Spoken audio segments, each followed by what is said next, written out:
I've dealt with lots of people who have anxiety disorders, you know.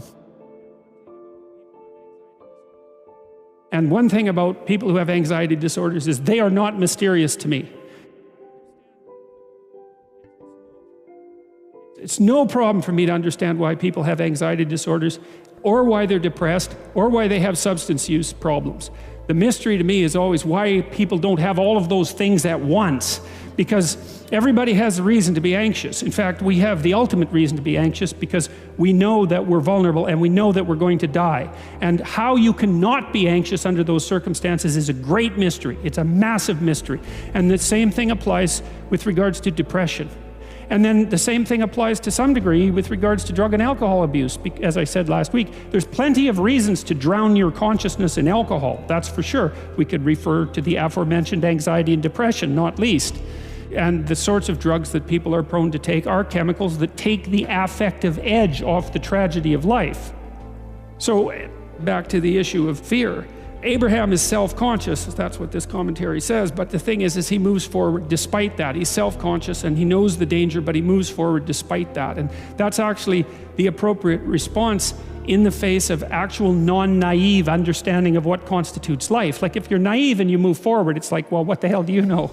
You know, there's no courage in naivety because you don't know what there is to stop you. You don't know what dangers you might apprehend, but to be aware of what it is that your problem is. So to be alert existentially, let's say, or to be fully self-conscious means that you're perfectly aware of your limitations and how you might be hurt.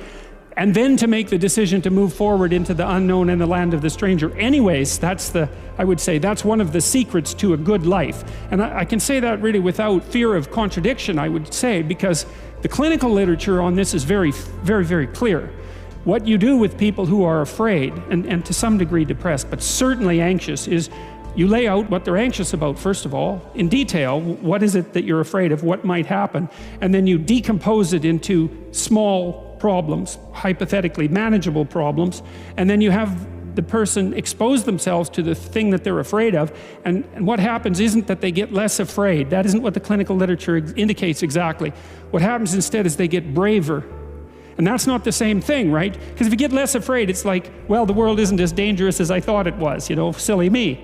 If you get braver, that's not what happens. What happens is, yeah, the damn world's just as dangerous as I thought, or maybe it's even more dangerous than I thought, but it turns out that there's something in me that responds to taking that on as a voluntary challenge and grows and thrives as a consequence. And there's no doubt about this. Even the psychophysiological findings are quite clear.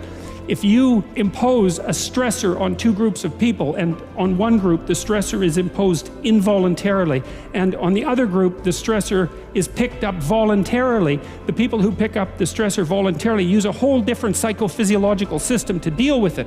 They use the system that's associated with approach and challenge, and not the system that's associated with defensive aggression and withdrawal. And the system that is associated with challenge is much more associated with positive emotion and much less associated with negative emotion. It's also much less hard on you because the defensive posturing system, the prey animal system, man, when that thing kicks in, it's all systems are go for you, you know? The pedal's pushed down to the metal and the brakes are on. You're using future resources that you could be storing for future time right now in the present to ready yourself for emergency.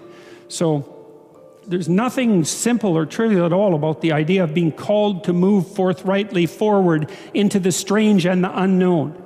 And there's a real adventure that's associated with that, right? So that's an exciting thing, which is part of the reason why people travel. And then also to see yourself as the sort of creature that can do that, is willing to do that on a habitual basis, is also the right kind of tonic for, I hate this word, for your self-esteem. You know, because the self-esteem has nothing to do with feeling good about yourself. As I already mentioned, there isn't necessarily a reason why a priori you should just feel good about yourself. But if you can view yourself acting in a courageous and forthright manner and encountering the world and trying to improve your lot and taking risks, you know, in a non-naive way, well, then you have something that you can comfort yourself with at night when you're wondering what the whole damn point is of your futile and miserable life. And that's necessary because it's often the case that you wake up at 4 in the morning, or at least sometimes the case that you wake up at 4 in the morning when things haven't been going that well and wonder just what the hell the point is of your futile and miserable life. You have to have something real to set against that. It can't be just rationalizations about how, you're a valuable person among others, even though that's true. That's not good enough.